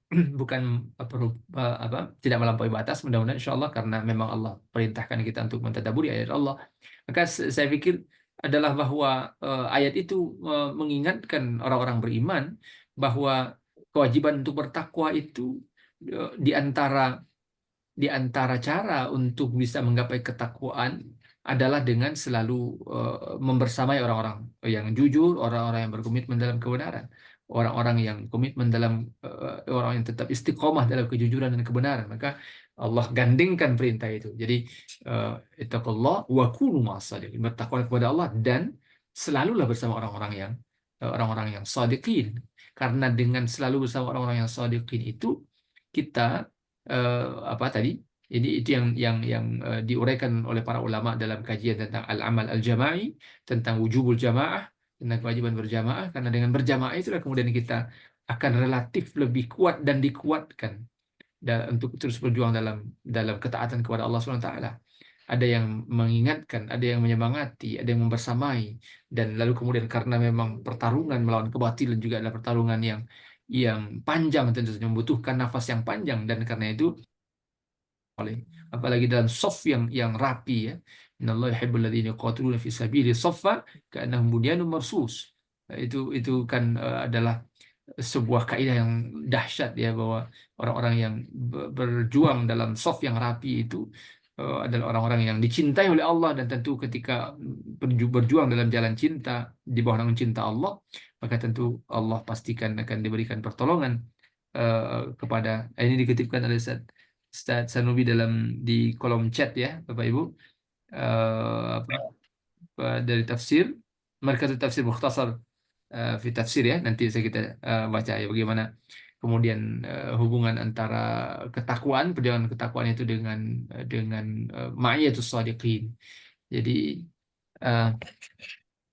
mungkin kita baca sambil jalan. Amanatullah wattabi'u rasulahu wa ini saya agak, mungkin nanti bisa dibacakan Ustaz Sarnubi karena mata saya agak bermasalah untuk baca, saya agak kecil ya. Wa tamathalu syar'ahu taqullah bimtithali awamirihi wa jitnabi nawahihi wa kunu ma'as sadiqin fi imanihim wa aqwalihim wa a'malihim fala manjata lahum illa fi sidqi, maka tidak ada jalan untuk bisa selamat kecuali dengan sidq ya, dalam ketaatan ya. Terima kasih banyak Ustaz Sanubi telah mengutipkan pada kita salah satu tafsir ya tentang surah At-Taubah 119 tadi. Wallahu a'lam bishawab. Saya pikir itu barangkali Ustaz mungkin ada tambahan dari para asatidz termasuk dari Ustaz Isra juga mungkin atau para ustaz yang lain. Saya kembalikan ke Ustaz Adi. Ya, syukur Ustaz. Mana kepada Ustaz yang telah menanggapi dan memberikan pertanyaan tadi. Mungkin Ustaz Zami, gimana Ustaz? Sebelum dilempar. Ustaz. Alhamdulillah memang seperti itu yang disampaikan Ustaz tadi. Ya kadang kita memang agak-agak menjadi suatu kebimbangan bagi kita. Bagaimana mesti tetap berdiri kita di barisan ini atau kita harus keluar dari barisan yang tidak tersistem dengan sistem yang kita anggap keliru lah barangkali gitu ya. Tapi kalau seperti yang disampaikan oleh Ustaz Salman tadi itu, ya memang ada kekhawatiran luar biasa juga. Kalau seandainya kita tinggalkan, tentu kita belum bisa ada jaminan ada orang-orang yang baik yang bisa hadir di situ, ataupun sekalipun hadir pun orang yang lebih baik, tentu mereka juga akan kekurangan tenaga, kekurangan kekuatan jadinya dengan keluarnya kita dari sana. Jadi memang ya alhamdulillah, insyaallah mudah-mudahan dengan itu kita bisa bersamai gitu, kekuatan-kekuatan ini. Memang lagi-lagi ada tidak upaya lain barangkali yang mungkin bisa kita hadirkan untuk bisa kebenaran ini menjadi tersistem pula ya kan di dalam kehidupan itu.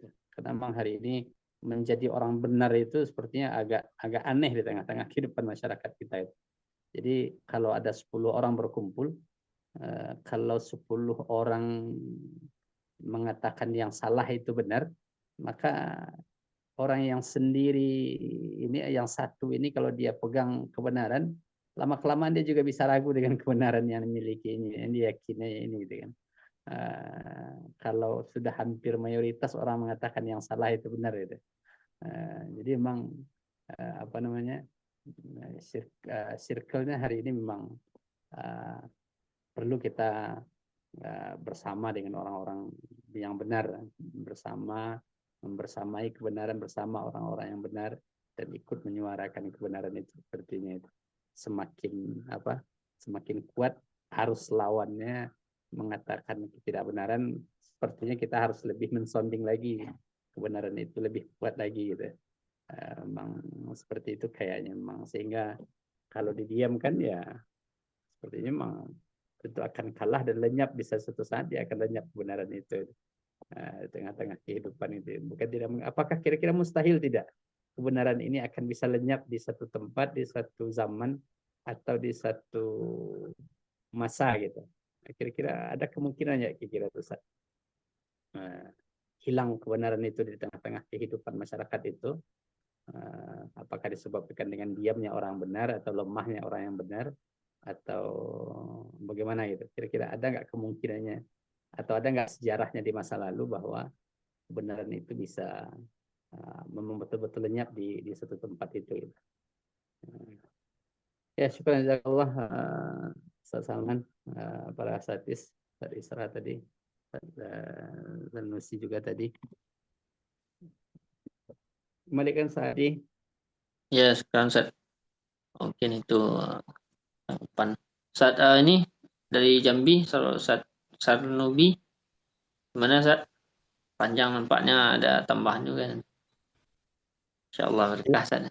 Tapi di ayat itu disuruh kita bersama orang-orang yang jujur ya. Wa kunu ma'as shadiqin. Artinya kita harus berjemaah, karena dan juga dalam doa itu kan Allah ajarkan wa adkhilnal jannata ma'al abrar ya, surah Imran ya, akhir. Ya Allah, masukkanlah kami ke dalam surga itu bersama orang-orang yang baik. Jadi kalau kita satu rombongan presiden misalnya kan, atau orang-orang penting lah gitu. Padahal kita cuma tukang sapu, tapi kita dikawal depan belakang sama polisi ya. Padahal cuma tukang sapu, tukang apa pelayan di istana gitu ya. Tapi karena kita bersama apa presiden misalnya, bersama Nabi Muhammad, nah, insya Allah kita dapat juga kemuliaannya. Itulah pentingnya berjemaah ya, karena kita saling mengingatkan dan saling mendoakan. Kemudian ada 3 kondisi yang boleh kita berbohong. Pertama ketika perang, yang kedua ketika terpaksa, illa man ukriha wa qalbuhu mutmainnun bil iman ya, surah An-Nahl ayat 106. Kalau kita dipaksa untuk misalnya murtad, kalau itu mengancam nyawa, kita boleh berbohong. Sedangkan hati kita tetap dalam iman ya, wa qalbuhu mutmainnun bil iman. Kemudian yang ketiga, ini juga mungkin tanya sama Ustadz Salman ini, minta apanya penjelasannya sedikit. Bohong misalnya suami istri ya, supaya menyenangkan istri, misalnya kan masakannya kurang enak, dibilang enak gitu, gimana Ustaz? Mungkin cukup. Assalamualaikum warahmatullahi wabarakatuh. Waalaikumsalam warahmatullahi wabarakatuh. Barakallah, berkah selalu Ustaz Desa Jambi. Nah, gitu kalau. Yang tadi terakhir pertanyaan ada gimana Buya? Kalau nulis Buya sih kok. Buya Dr. Islam Mardi LC masih aktif ya. Gimana tanggapannya Buya?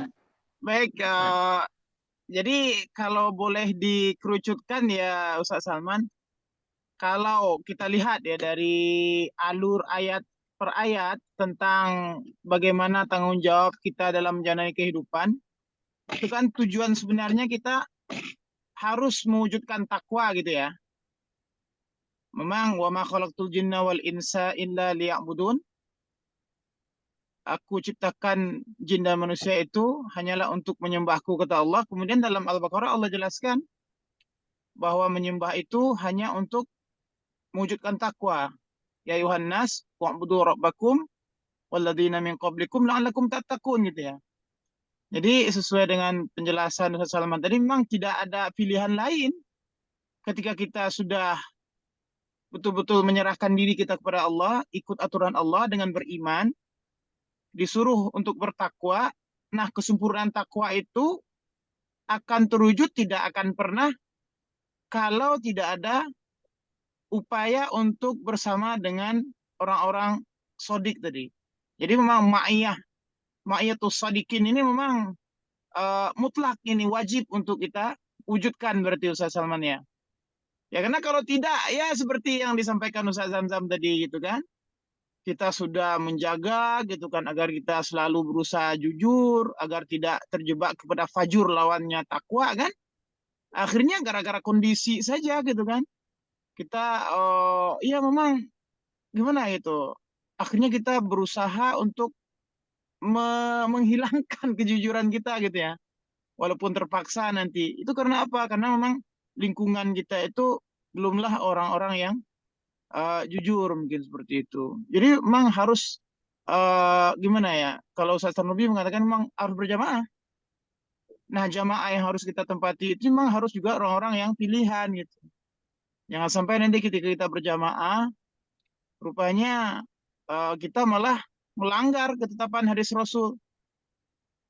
Tidak akan berkumpul umatku untuk melakukan kesesatan. Rupanya jamaah yang kita bikin ini semuanya kompromi untuk melakukan kesesatan gitu. Nah, jadi memang udah apa istilahnya, antara iman takwa berhubungan, kemudian iman dan takwa itu tidak akan pernah terwujud, tidak akan maksimal kecuali hanyalah dengan mewujudkan ma'iyatus sholihin tadi, ma'iyatus shodikin, agar kita betul-betul bisa mencapai tujuan dihidupkannya kita di dunia ini. Masya Allah, terima kasih banyak Ustaz Salman. Ya, aduh, kangen anak sama antum di agam nih. kayak udah lama nggak anu gitu. Masya Allah. Terima kasih ya Ustaz Adi atas waktunya. Ya, Keren antum. Ya, Baik.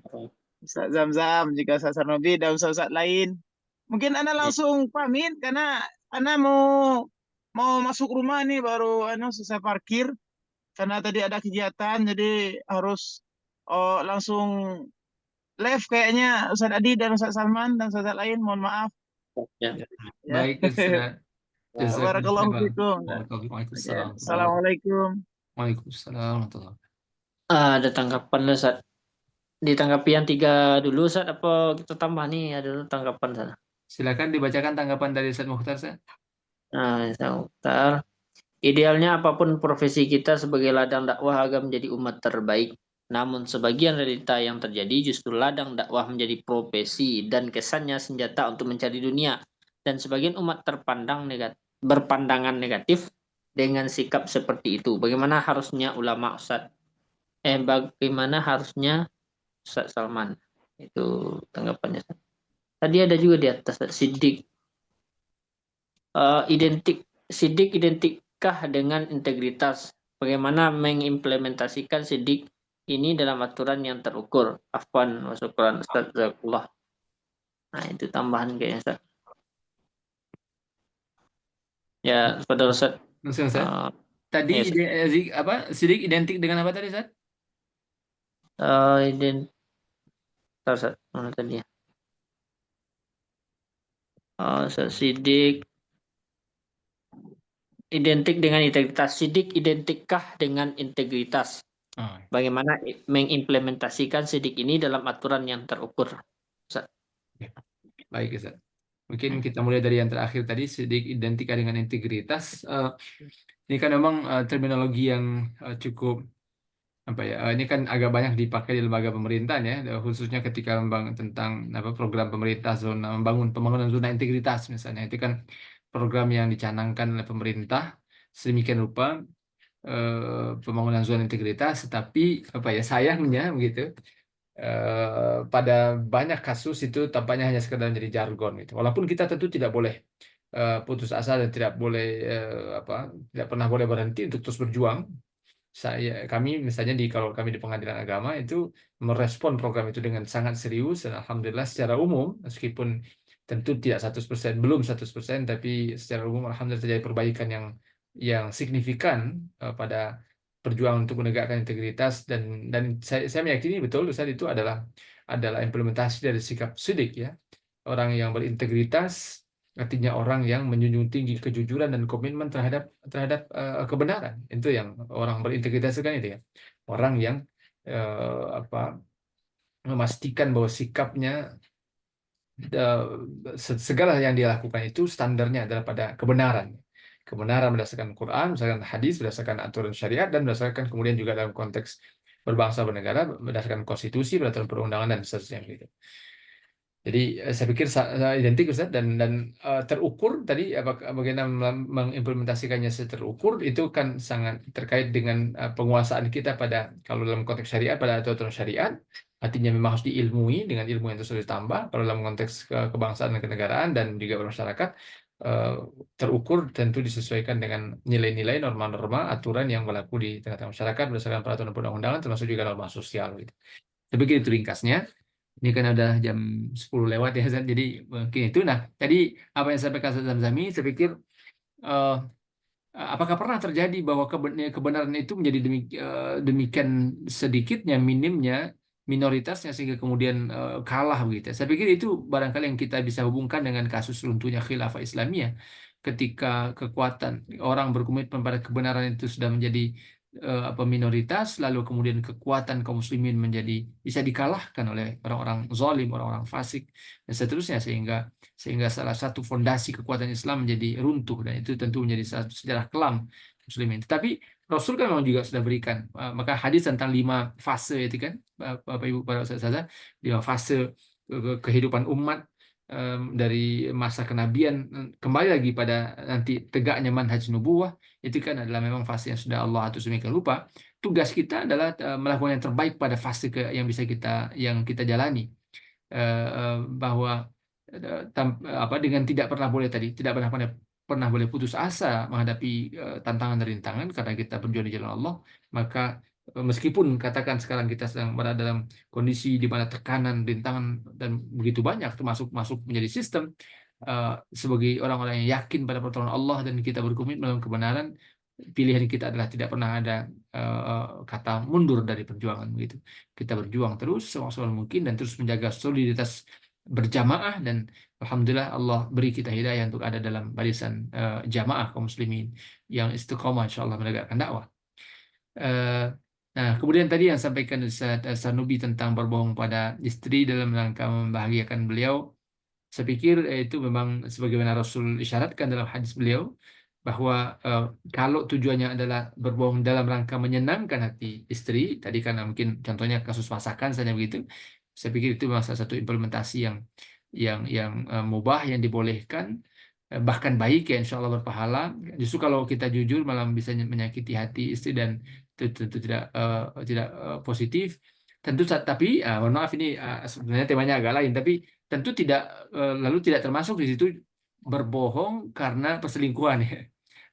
Tentu yang dimaksud dengan berbohong pada istri adalah berbohong dalam rangka menghibur istri atau agar hati istri tidak tersakiti, tapi bukan berbohong dalam rangka menyembunyikan perilaku yang buruk yang kita lakukan agar hati istri tetap menganggap kita tidak ada masalah padahal sebenarnya sudah melakukan sesuatu yang bertentangan dengan syariat. Nah, itu tentu beda ya kasusnya. Tapi kalau yang sampaikan Ustaz Sanubi tadi dalam kasus masakan, saya pikir memang itu salah satu implementasi dari nilai boleh berbohong tadi. Termasuk juga pada anak ya, ketika misalnya anak bikin tulisan atau gambar dan sebagainya, kita bilang bagus, padahal sebenarnya mungkin jauh dari bagus, tapi ini bagus nah, lihat saja lanjutkan. Itu kan juga adalah motivasi.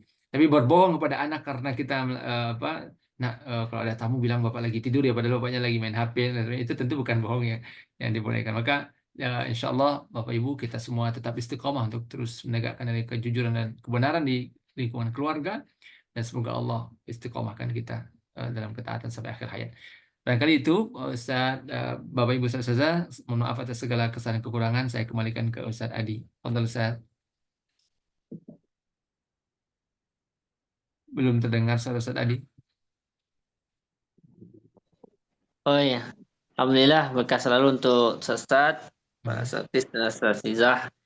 Mungkin sebenarnya banyak baik yang mendengarkan Ustaz yang bertanya ingin menanggapi lagi, termasuk aneh pribadi juga banyak juga sebenarnya yang ingin ditanyakan. Masih muda Ustaz. Tapi mungkin di lain waktu nanti Ustaz. Boleh Ustaz, tapi ini bukan pertanyaan, lebih ke sistem dakwah yang Ustaz lakukan sekarang. Karena anak muda nih ya, kita konsep Gen Z ini nampak yang dibuat Ustaz Salman nih, kemarin Ustaz menawarkan Ustaz mau bikin kajian ini, terus terrealisasi, dan sekarang hadir Ustaz ini. Jadi hidup gitu kan, terbayang sama aneh itu Ustaz, motivasinya Ustaz bisa mau hadir di Zoom ini dengan metode kitab kuning satu, tentu akan datang orang-orang lain, Ustaz yang paham juga. Terus yang kedua, sistem apa yang membuat Ustaz yakin dan juga siap untuk itu Ustaz. Banyak sebenarnya Ustaz, cuman sederhananya itu yang Ustaz lakukan ini bisa Anda lakukan juga gitu, tapi diterapkan di Gen Z. Itulah bahasa sederhananya Ustaz. Nah, ada Ustaz Zami juga yang mancing, Ustaz Sorolangun dari Jambi, ada Ustaz Samardi dan Bapak Ibu yang lainnya. Mungkin lebih kayak itu Ustaz, karena masih muda Ustaz. Jadi kayak kita anak Gen Z ini banyak ragu-ragunya itu Ustaz. Karena sering itu Ustaz. Bukan anak aja, mungkin yang lain juga Ustaz.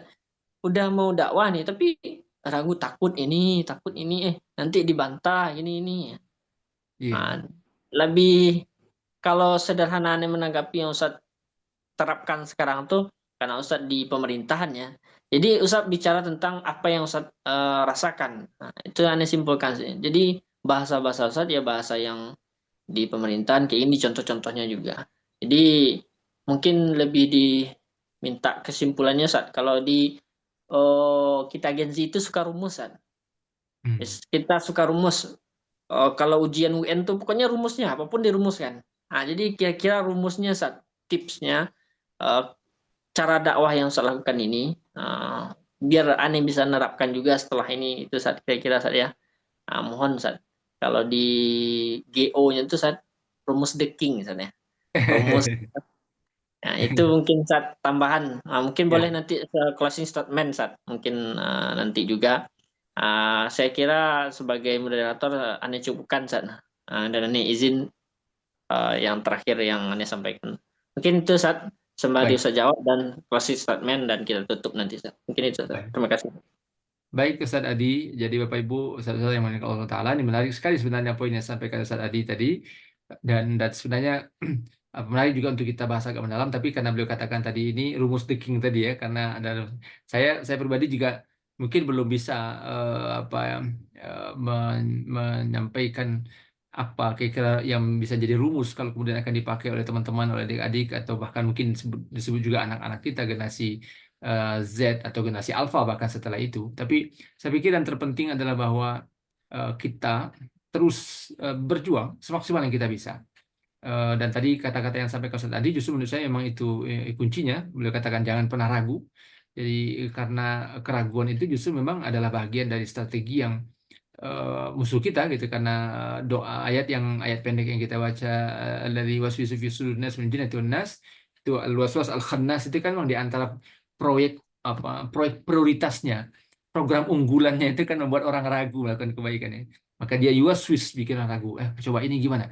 Maka saya pikir mudah-mudahan, dan saya mengikuti juga perjuangan Ustaz Adi di dakwah media sosial, di Instagram, di YouTube dan sebagainya, dan itu luar biasa. Dan mudah-mudahan terus dilanjutkan Ustaz istiqomah, dan mudah-mudahan juga pada Ustaz yang lain, khususnya kalau ada adik-adiknya atau teman-temannya atau yang bisa kita dorong untuk dakwah di generasi Z, ya generasi Alpha dan seterusnya, adalah bahwa tentu saja inovasi itu menjadi sesuatu yang sangat penting, dan kemudian istiqomah dalam terus berinovasi, jangan pernah ragu untuk terus berbuat. Ketika pun ada tantangan dan rintangan, maka kita hadapi itu, dan karena kita yakin bahwa kita di jalan Allah, maka kita yakin bahwa Allah pun akan menolong.